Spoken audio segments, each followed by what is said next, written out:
Computer chat's coming up. There we go. If somebody wanted to ping the chat, that'd be great.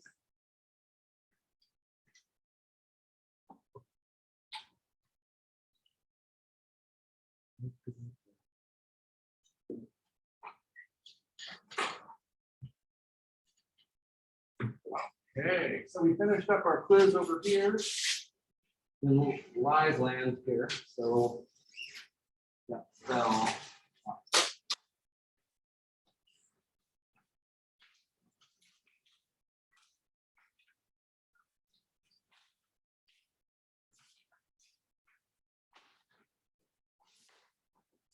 For the rest of you, please don't forget to have your quizzes done by 11 p.m. tonight. Don't forget. Okay, so while we're doing that, I'm going to go ahead and share my screen. Share screen, my table. Minimize that. Let's move it out of the way. All right, got some good comments in the box already. Okay, so before we continue on with what we had yesterday, I want to draw your attention to one of the resources on Canvas. On Canvas resource site, there's a slide, there's a PDF called CHEM 2341 Organic Nomenclature Review, update number 1.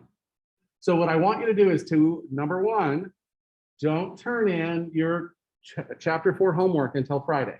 It'll be due on Friday. I want you to download this and use this to help you do that homework. It's everything we're going to need to know about nomenclature for this semester and next semester. We're only going to do some of it this semester, but you'll have everything you need for the next semester too. Let me show you how to use this resource to your advantage here. Number 1, it starts with the functional groups we need to know. All of these we need to know here. These are some of our initial ones, where you'll start doing some of the aldehydes and ketones and alcohols later. Okay, but we are also going to get into the different types of hydrocarbons, just not yet. In addition to that, on the next page, there's the common alkyl groups you must know. Okay, you must know. You will be quizzed and or tested on them soon. Then on this page, we have the basic rules. The only difference between these rules and what I have on the slides is rule number 1. Identify the functional group and their priority. Yes.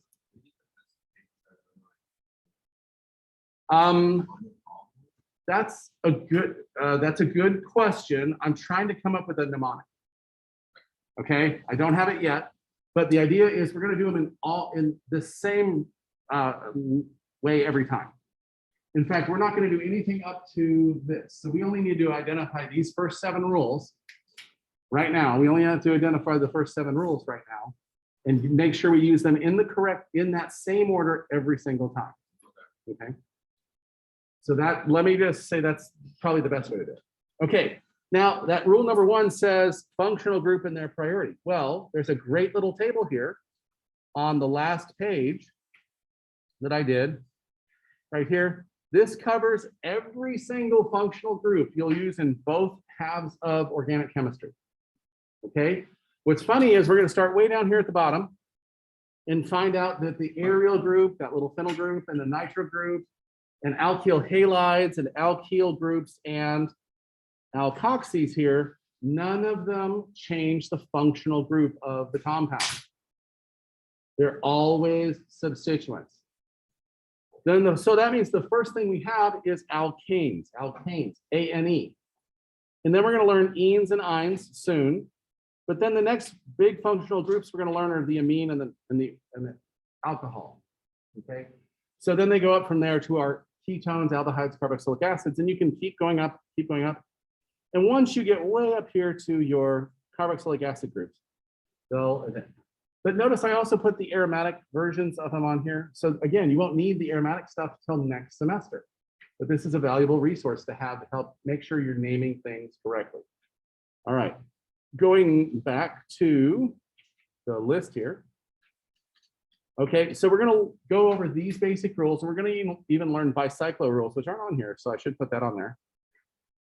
These are the different functional groups as they change our name. We don't have to know this today, but we are going to learn this. And then here's the parts of the name.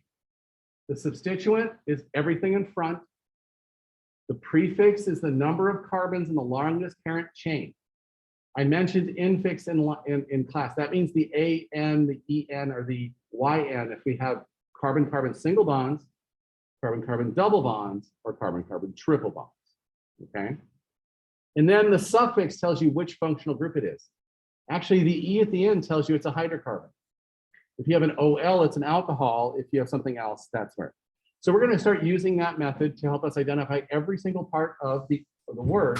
It's not mysterious. It's not, they don't put them all different places. They're going to put them in the same place every single time. All we have to do is follow our rules, okay? Now, the way we name our main chain is we have to use these prefixes of meth, eth, prop, etc., all the way down to icosane. Okay, those are the ones you need to memorize.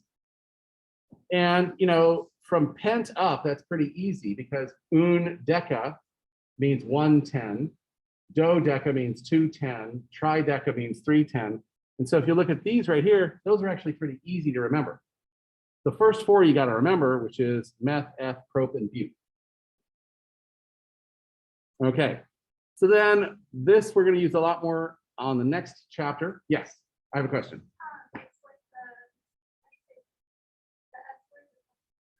Substituent. Substituent is anything hanging off the parent chain. Not hydrogens. The parent chain includes all the carbons and all the hydrogens. Anything but carbon and hydrogen. Yes. The parent chain is always made up of only carbons and hydrogens. And so it's the longest carbon chain we can make until you run into another element. Okay? Is that good? So our parent chains are always hydrocarbons or hydrogen and carbon compounds. Once you add a different element or a branch, now you have a substituent or a functional group. A carbonyl is a functional group. And functional groups change the name of the compound. We're not there yet. Hold on. Okay. So then we have, these are showing us that the functional group can change the name. But then there's also here, this is the primary, secondary, and tertiary. It's review for those who are very visual. I give visual examples for primary, secondary, tertiary, and quaternary carbons. Primary, secondary, and tertiary alcohols, amines and amides. Don't worry about the benzene stuff yet. You'll get that next semester. The only thing we need to know about benzenes is, number one, benzene is called the phenyl group and it's a substituent. And number two, phenol is one of the things we need to know what the acidity is, the pKa. It's that OH on a phenyl ring. Okay, that's one of those 6 things you need to know about pKa's. All right, questions on this nomenclature update and review. By the way, if you have this already downloaded, you can actually use this as we go through today's lesson. Okay, so right here, we got up to here. Okay, so this is a review of what we've learned so far. Number one, we're not going to talk about the functional group just yet. So number one is find the longest parent chain, carbon-hydrogen chain only. Okay. Then you find if there are any branch points or things that aren't on that chain, those are substituents. Even if they're alkyl groups, they're not part of the parent chain, they're a substituent. Okay.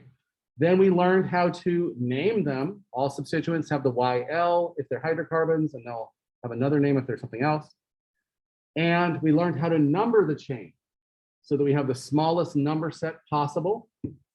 We learned we could identify that some of them are 2 methyl groups, 3 methyl groups, 4 methyl groups by saying di, tri, or tetra. Okay. Then we learned we had to alphabetize by the substituent. And so we can actually have a compound that is on the 5 carbon, but it's an ethyl group. So we're going to do 5-ethyl and then -4-methyl because we're going to arrange all the substituents in alphabetical order ignoring two words, iso and cyclo. Okay, iso and cyclo. So these are the words, this is the only rules we've learned up to now. And so we're going to add to these rules today. You saw that there were 8 primary rules that we're going to use. We have 3 out of those so far. Questions up to now? Yes.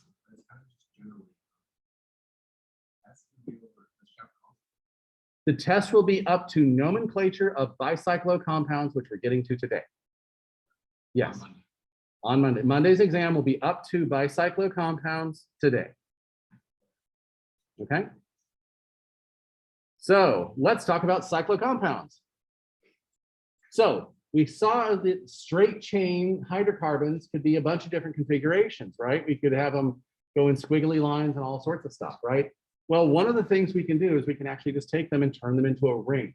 Whenever we have a ring in there, we have now lost its ability to move around into multiple configurations, and we're actually locking it in space. So we actually have a top of the ring and a bottom of the ring. We have to be cognizant of that there's a top and a bottom of our ring. So what's the other thing we figured out about hydrocarbons is if we look at the general form of a hydrocarbon, like let's just do this one right here, propane, we can predict how many hydrogens there are going to be on that hydrocarbon by doing a little calculation. You do the number of carbons, which is right here, times 2 plus 2 is equal to the number of hydrogens you're going to see.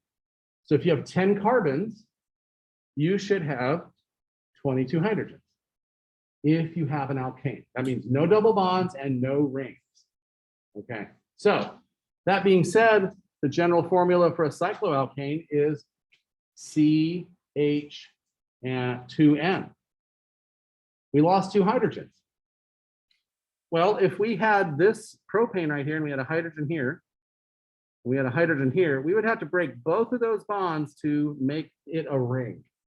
So when we make it a ring, we lose 2 hydrogens and we lose flexibility and we gain the top and the bottom of our ring. So let's talk about the smallest one we can make, which is actually cyclopropane. You cannot make a ring out of 2 things. That's a line. So the smallest one we can make is cyclopropane. Okay. Now, cyclopropane does not look like it has a top and a bottom when you draw it that way. But if we draw it in perspective to where this bond is so much closer to us and then these bonds are heading back into the plane, the hydrogens are going to be sticking up like this right here. Okay. So do we see, oh, there's another hydrogen down here somewhere. Do we see that there's a top and a bottom to this cyclo ring? And even when it gets bigger and bigger, there will always be a top and a bottom. Okay. So if so then if we go up 1 carbon, we have the cyclobutane and up to cyclohexane. So based on what I just said, you find the number of carbons in the ring and put cyclo in front of it. Yes. Would that mean that all of these are not? Because there are no polar bonds? Yes. Because there are no polar bonds? Yes, they are all nonpolar. So basically you find the number of carbons in the ring and add cyclo to the front of it. So cyclohexane. That's pretty straightforward and easy. So now I said there's a top and a bottom, okay? So that means we're going to have substituents might be fixed in space in different places. So let me show you an example of that. So if I have a cyclopropane, I can draw my cyclopropane like that. That's dimethyl cyclopropane, right? 2 methyls, cyclopropane. Okay. Are they on the same side of the ring top? Or are they the same side of the ring bottom? We don't know yet.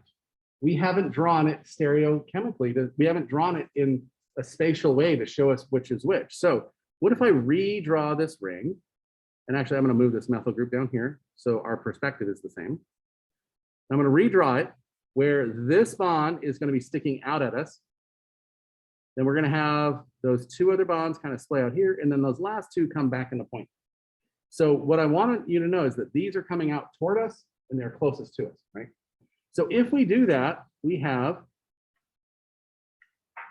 our substituents, we can see where they are. And so in this case, this methyl group is on the bottom of our ring. And in this case, this methyl group is also on the bottom of our ring. They're on the same side of the ring. We see that in perspective, right? Because only hydrogens are at the top. If we add all the other hydrogens, we only have hydrogens on the top, and our two methyl groups are on the bottom. Okay. When we have two substituents on the same side of a ring, we call that the cis isomer. Okay? The cis isomer, same side. Just like when we had those alkenes, if both substituents are on the same side, it's the cis isomer. Now, what happens if I redraw this? I'm not going to draw the back hydrogens this time. I'm going to draw this is coming out at us, this is coming out at us, this is coming out at us. We still have this group, we haven't changed. And we're going to switch these two. Okay, do we see that one of those methyl groups is now on the top of the ring and one of them's on the bottom of the ring? Okay, now, because one's on the top of the ring and one's on the bottom of the ring, we now have a different isomer. This is what we call our trans isomer. And you can draw the analogy that if we have our cis alkene versus our trans alkene, is in this case, the ring takes the place of the double bond. You see how it's the same nomenclature. If you put the ring where that double bond is, you're going, oh, look, they're both on the same side. That must be cis. We have a cis cyclo compound or a cis alkene double bond. Okay, questions about that? Now, why do we have to be so precise about this? Well, it turns out that these are two different compounds. They have two different boiling points. They are going to have two different names. And we're going to be able to identify them because we have two methyl groups there. So it's going to be 1,2-dimethyl cyclopentane. But that one's going to be the cis isomer. That one's going to be the trans, sorry, that's an S at the end, trans isomer. So we actually have a precise name for those exact groups in space. That's the joy of the nomenclature system. All right, questions on that? We'll talk more about stereoisomers and other things like that when we get to chapter 5, by the way. Okay, so let's talk about having things on our cyclohexane. Okay, so the first thing we need to know about our cyclohexane is if the ring has more carbons than any one substituent, you name it for the ring because the ring's the biggest hydrocarbon. Okay, so for example, that right there would be methyl as a substituent, cyclohexane. But if we were to take this cyclobutane and it had a pendant group of 5 carbons, the cyclobutane has 4. The pentane has 5. We're naming it for the pentane. Pentane has the highest number, and now the cyclobutane is a substituent. So what do we have to do to make it a substituent? Cyclobutanol. We have to cyclobutane. Cyclobutyl, sorry. So we have to take our cyclobutane,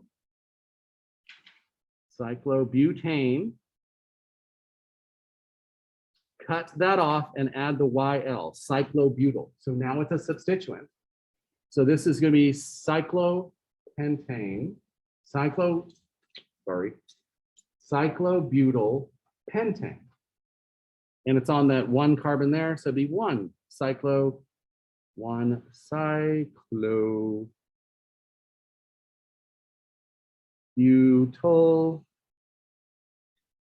pentane.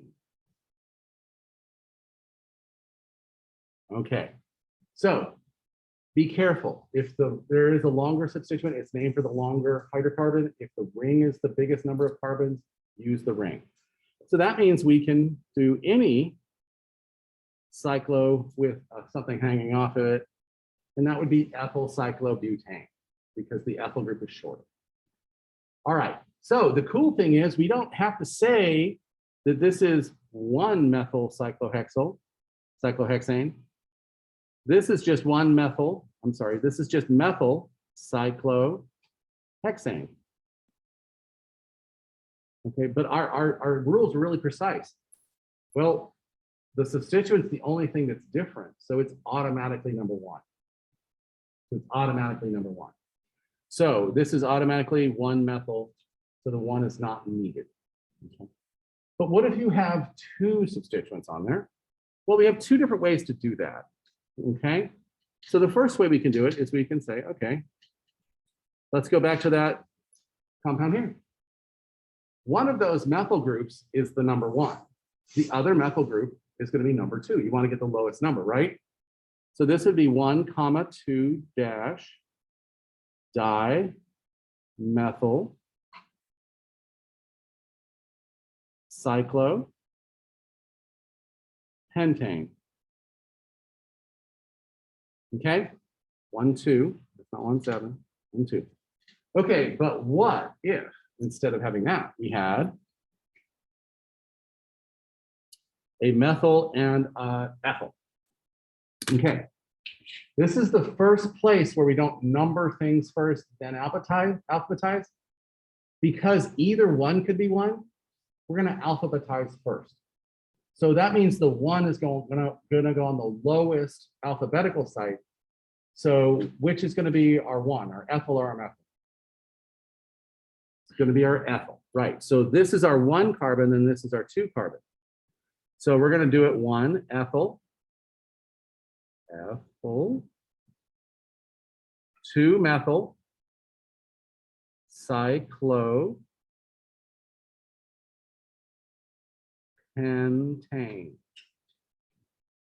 Okay, so it seems a little backwards, but because we couldn't tell the difference between 1 and 2 until we alphabetized first. Okay, questions on that? So that means if we have 3 substituents or more, we want to figure out where the groups go. And we do that by the lowest number, because now usually we can do a lowest number. So we follow the rule the way we most of the time do it, which is that. So for example, if we had a compound that looked like this. So first of all, what do we have? Cyclohexane, right? So that makes it there. We put this group here, and this group there. Okay, so we have 3 groups on there. We have a cyclohexane,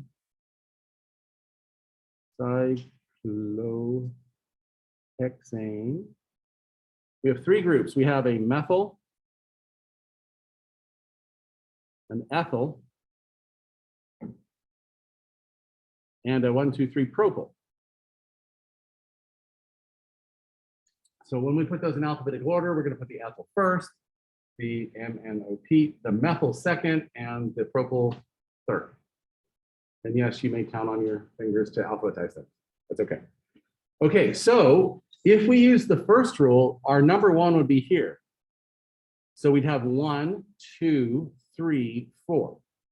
But if we use the rule where we put the lowest substituents first, we would have 1, 2, 3, 4.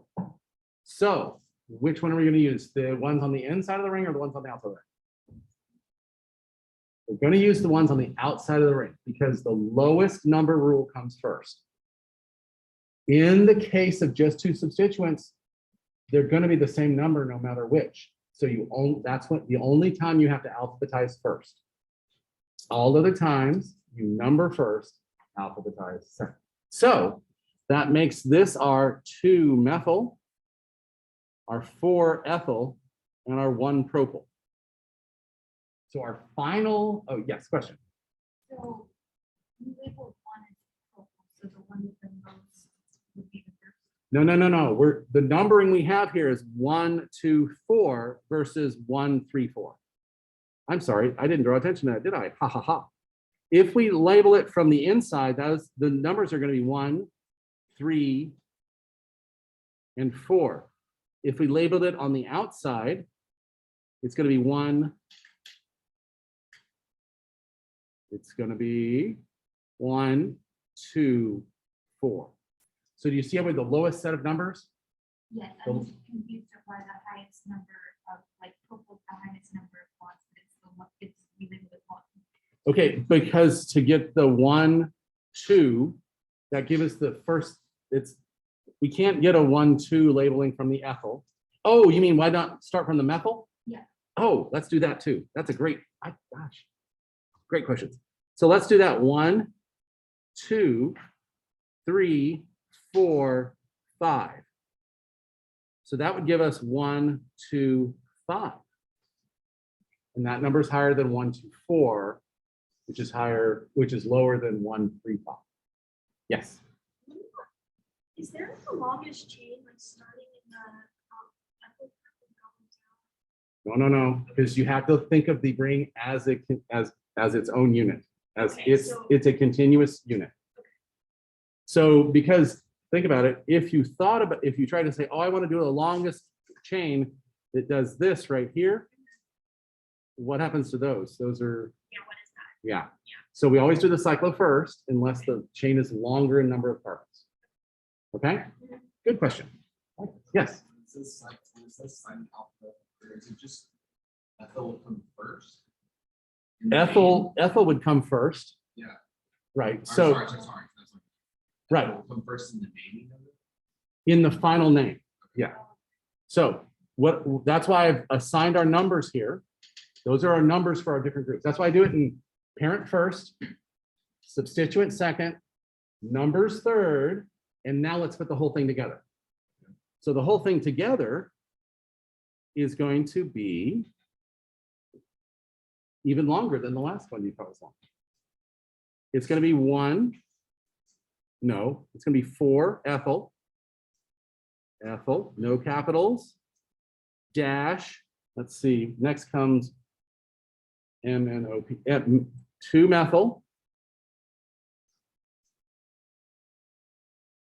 1 propyl. Cyclo, no space, just cyclohexane.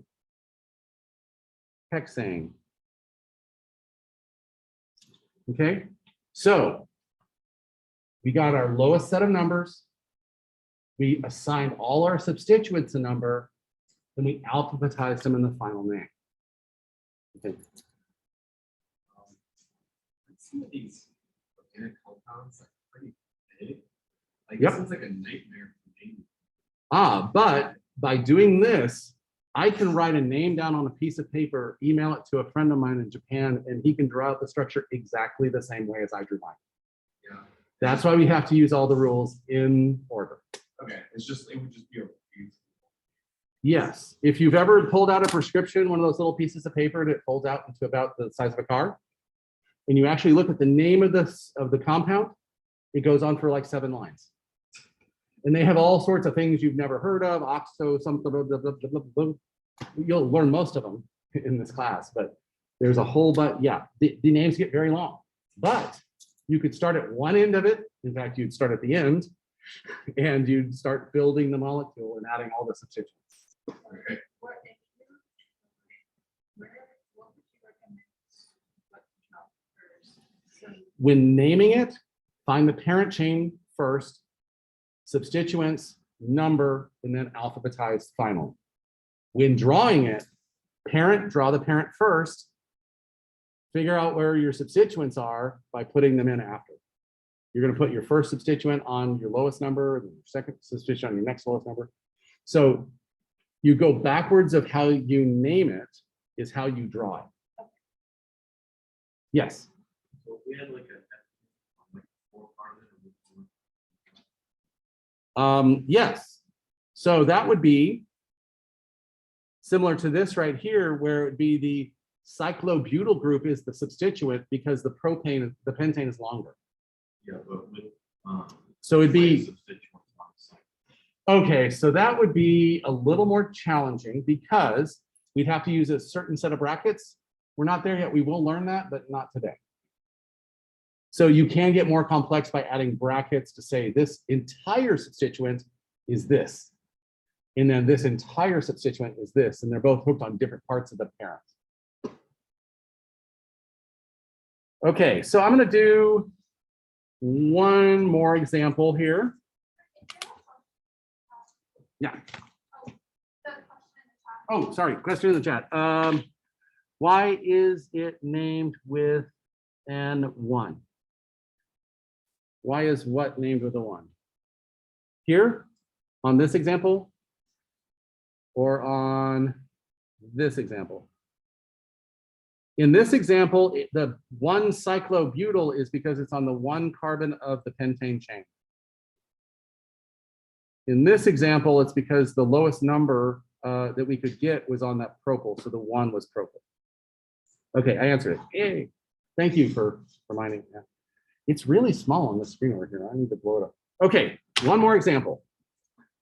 Let's do, somebody said heptane, so I'm gonna try to draw a cycloheptane.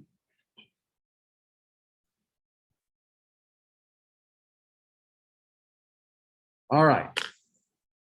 So we have 4 carbon chain, a 1 carbon chain, a 2 carbon chain, and a 7 carbon ring. What's our parent? Okay, so we're going to write down cycloheptane. Cycloheptane.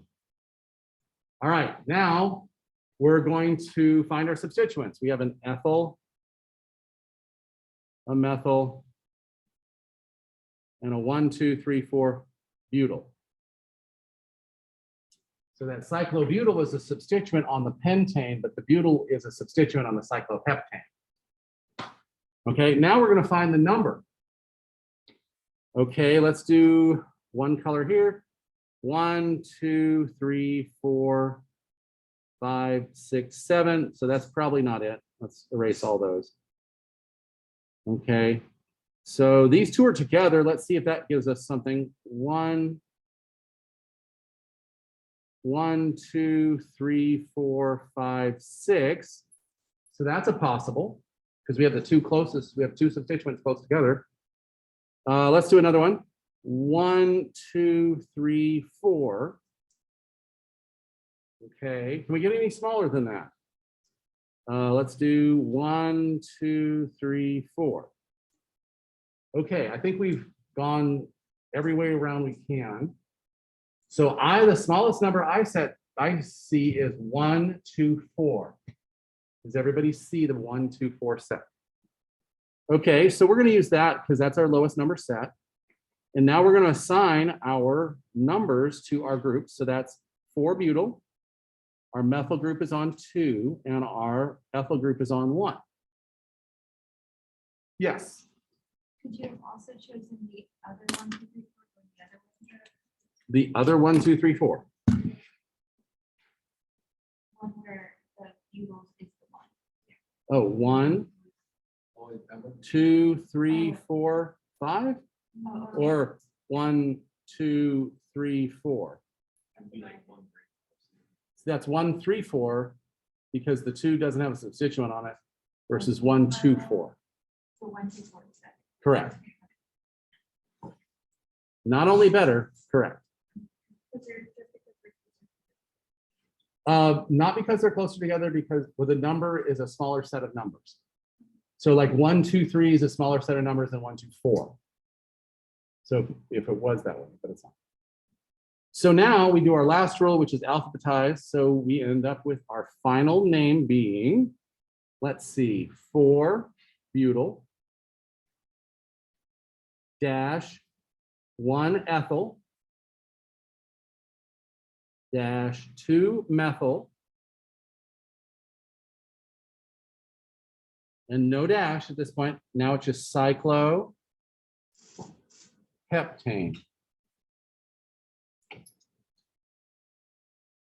Okay. So see, we follow the rules the same way every single time. parent, substituents, numbers, alphabetical.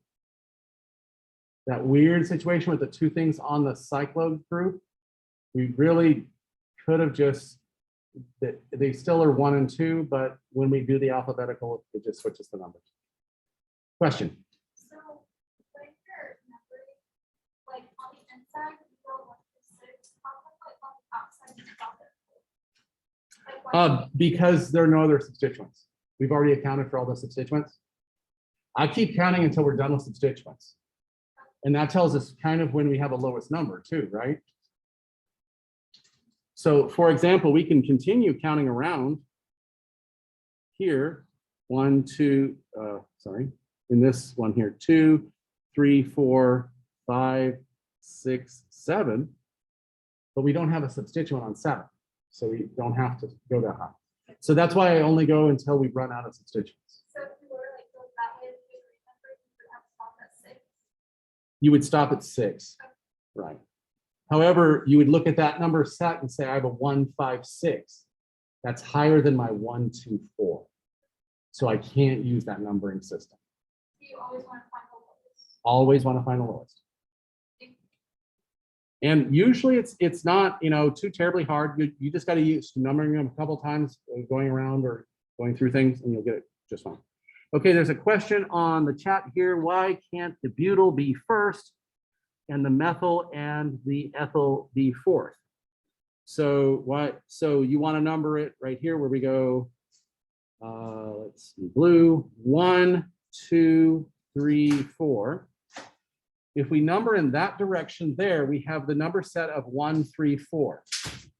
If we have the number set we did before, it's 1, 2, 3. So 1, 2, 4. So 1, 2, 4 is lower than 1, 3, 4. Therefore, we're going to use the butyl in the 4 position. Does that answer your question online? All right. So, okay, so those are all the rules for the cyclos. If you have something longer, it's the big chain. If you have something, you try to get your smallest number set. So we're following the exact same rules, except we're using that little word cyclo in the system.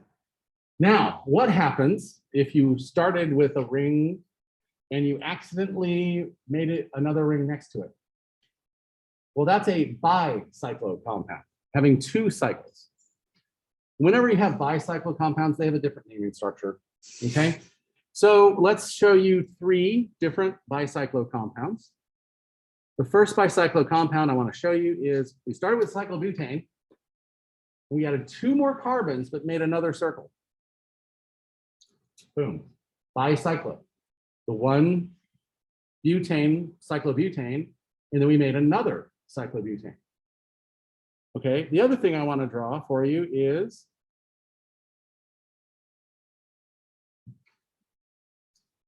this one here.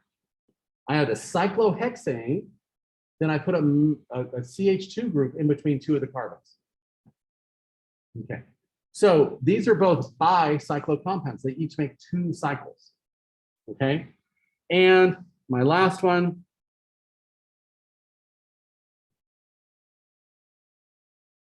I want to draw that way. Okay, so the first thing we want to know about our bicyclo compounds is that we have a few different positions we have to identify first. The first thing we need to identify is what we call our bridge heads. Our bridge heads are where the most number of carbon-carbon bonds are. So in this one, it's this one right here and this one right here. And if those are bridge heads, that means that the 2 things on the other parts of it are bridges. So let's identify those on here again. This is our bridge because all 3 bridges go to that bridge head. This is our bridge head because all 3 bridges go to that point.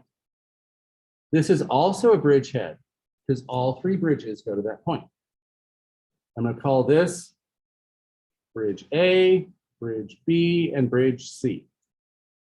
We see how the bridge head is the one that has the most bridges going to it. I'm going to identify them over here again.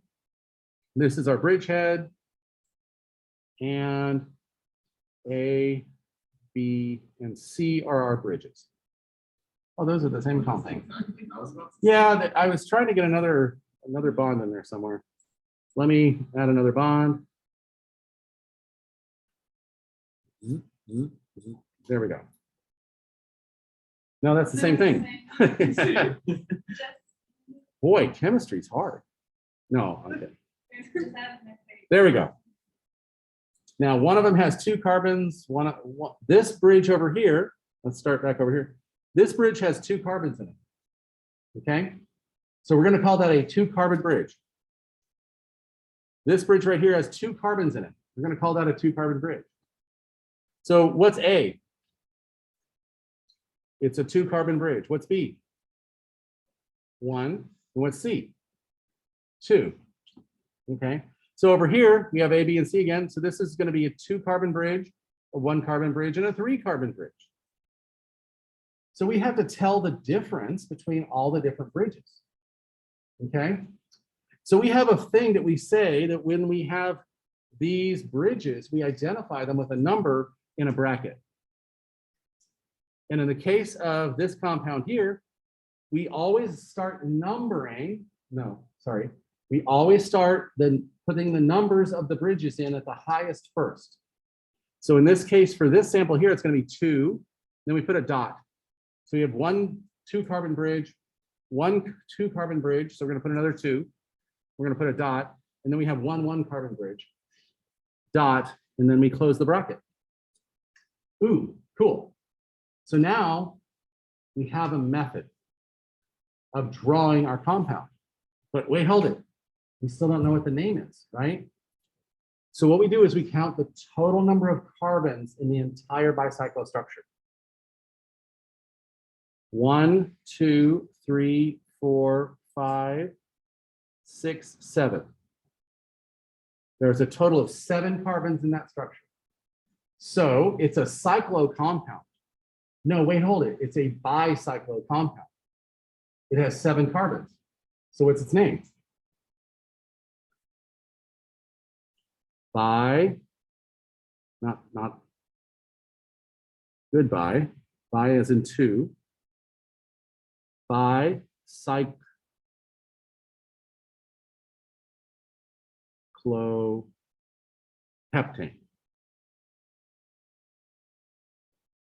But, go ahead. So in like the one bridge, why you don't include the bridge heads in that? Because so it's No, one bridgeheads are themselves, and you identify the carbons in the bridges, between the bridgeheads. Okay. So there's a lot of different ways to do, yes. Sorry, to put that on the so A, it's 2 bridges because there's like this, like right by A and then as well. No, it's only these 2 carbons that are in this bridge. Do not count the bridgeheads. This 1 carbon in the bridge, do not count the bridgeheads. These 2 carbons in the bridge, you do not count the bridgeheads. Here's one part. Just the carbons in between the bridgeheads when we're looking at our bridges. So these numbers are our bridge numbers, okay? Yes. Question online? Okay. Question online says, can you explain how you got the 222?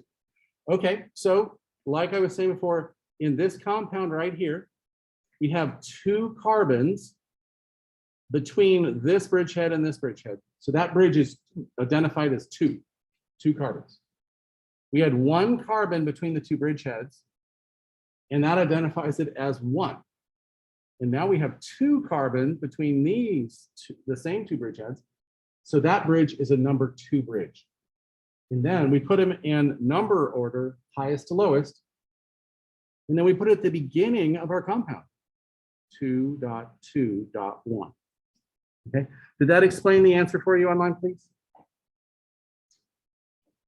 Okay, so our name is always going to be our bridge assignment plus the word bicyclo and then the number of carbons in the bicyclo compound.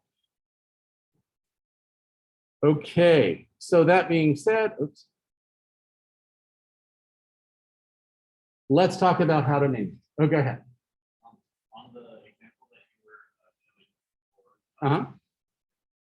If, like bridge B and bridge C were like kind of swapped, for like bridge B would have 2 carbons and bridge C had just 1. Would there be a way that you would need to name that differently? So the bridges are all named by number. So if it's 222, it's 222. That's fine.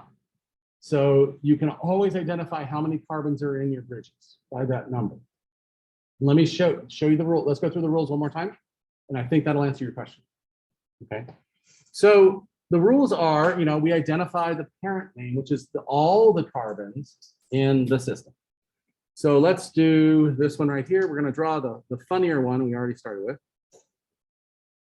And we're going to draw that one, and then we're going to draw that one. Okay. So we already told ourselves that this has a number 2 bridge, a number 1 bridge, and a number 3 bridge, because it's the number of carbons there, right? So that means that our name's going to start out with 3.2.1. And then we have a bicyclo compound, but we have to count all the carbons. So let's count all the carbons. 1, 2, 3, 4, 5, 6, 7, 8. So this is bi, not di. Bicyclo heptane. 1, 2, 3, 4, 5, 6, 7, 8. Oh, octane.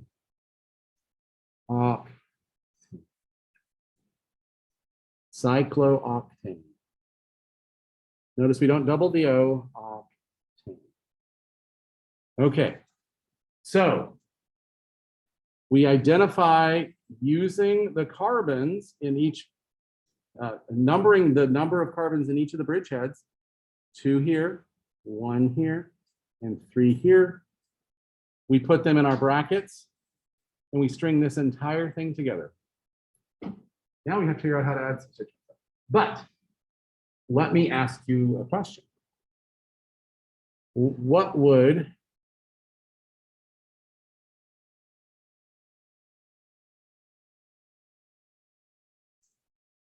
I think I can do it.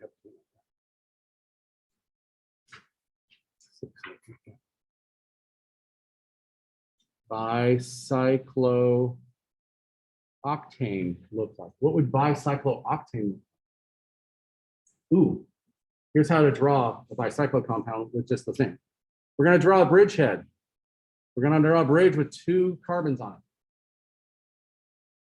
And then we're going to call that the other bridgehead. So how many other bridges do I have? 2. How many carbons are in each of those bridges? Okay, so I'm going to draw a number 2 bridgehead here and another number 2 bridgehead here. Ooh, those are really easy to draw. So now let's go backwards. Let's assign our bridgeheads. 1, 2. Let's count the total number of carbons. 1, 2, 3, 4, 5, 6, 7, 8. Bicycloocta. Let's look at our bridges. We have 2, 2, and 2. 2.2.2 bicyclooctane. Yes. Does it matter what it looks like? Like if you slanted those lines and you still had 2 carbons on the bridge side, it doesn't. Nope. Because another way people draw this, believe it or not, is to go.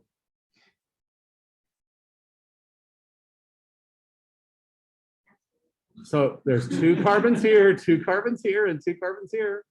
And our bridge heads are still on the outside. So you can draw it any way you want, but the easiest way I found to draw it is you identify your bridge heads and you go, oh, 2 carbon bridge, 2 carbon bridge, 5 carbon bridge, 20 carbon bridge, doesn't matter what the bridge is. You know what the bridges are because they're here. Okay, so that's how we name them before we have a substituent on them. Yes. When it comes to those compounds, they're like the same exact structure. They're just, well, they're like the same exact atoms of structure. Yes. So notice this compound is different than this compound, even though they are both bicyclooctanes. And because of these numbers, we know we can draw a 3 carbon bridge, a 2 carbon bridge, and a 1 carbon bridge. and we know they're different compounds. Same empirical structure. Does that mean like nature is just a ratio between those two at all times? Cis compounds. I don't look at it that way. I'm just saying that the compounds both can exist and they are both unique. How about that? Right. Yes.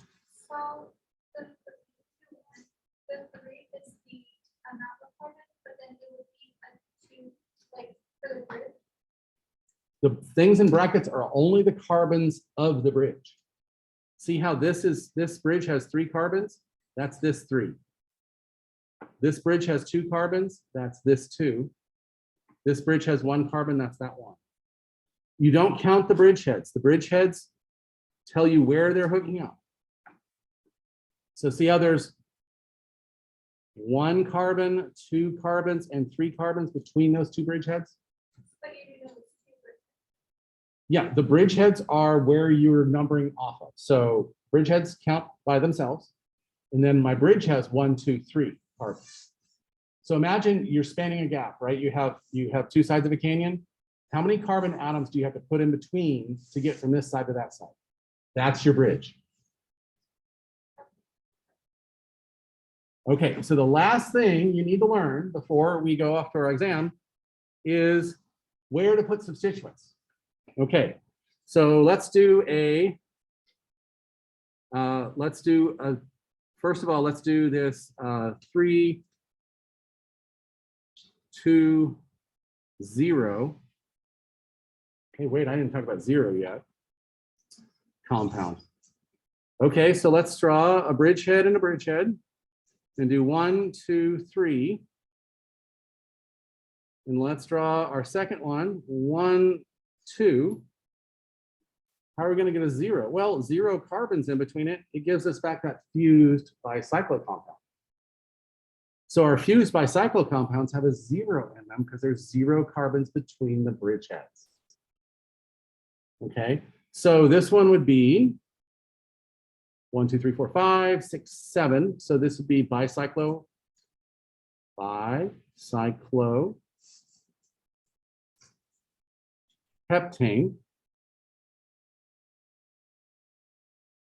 Okay, so you see how many carbons are in between the bridgeheads is what those numbers are. And the reason it's 0 is because that the bridge heads don't have carbon. Correct. There is no carbon in between the bridgeheads. Okay.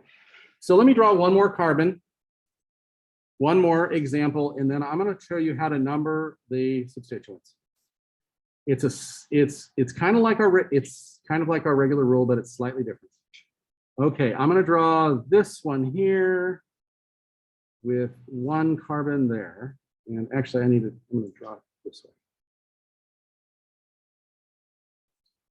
way. Okay, so if we're going to name this, we have 1, 2, 3, 4, 5, 6, 7, 8 carbons, so it'd be bicyclooctane. It's going to be 3, 2, 1 bicyclooctane, but I want to put a substituent right here. So I have to identify where that methyl is. Okay, so the rule for bicyclos is you start numbering from a bridgehead. You go around the biggest bridge, then the next biggest bridge, and then the smallest bridge. Okay, so let's do that. We're going to go from the biggest bridge, 1. We're going to start from a bridgehead, 2, 3, 4, 5. Notice I went around the biggest one. That had 3 on it, 3 carbons on that bridge. I had to go that way first. That makes this 6, 7, and that makes this last carbon up here, carbon number 8. Because you only number the bridgeheads once, right? You don't want to number them twice. Okay, so in this numbering situation, my substituent is on position number 7. Okay, but yes. You do 8. You just do The last carbon, you got to number that last carbon somehow. What if it was like 2? You would start at the closest bridgehead to where you were and go like 8, 9.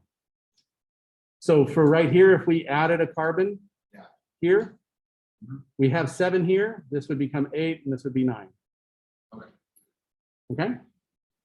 What if they're equal? you would name it so the substituent's on the lowest position. Okay. All right, so doing this example here, our substituent's on 7, but that's not the lowest number possible. If we started numbering from here, 1, 1, 2, 3, 4, 5, 6, our substituent would be on carbon number 6, which is a lower number than carbon number 7. So the rule is around the biggest bridge first, around the second bridge second, and that last bridge is whatever your last carbons are. And if there's more than one, you put it closest to the number closest, the lowest one closest to the number of the closest bridge head. So like 8 would be closer to 5 than the one in the green color scheme. All right.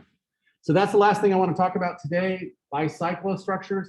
Again, download this thing, do the homework, and look for my videos on how to do the homework, because I plan to catch up on those. I'm finally getting back to where I can move around and not be in pain all the time. So I'm looking to catch up here in the next week. Okay, questions online. Why do you have to start at carbon 5? You're trying to get the substituent now at the lowest number, but you still have to follow the biggest bridge first, the second bridge second, and the third bridge third. But because we have a substituent, that means we have to get it closer to the lowest number possible. Did that answer your question? Online? Yes. All right, great. Okay, I'm going to stop sharing and stop recording, and I will see you all on Monday. What about attendance? The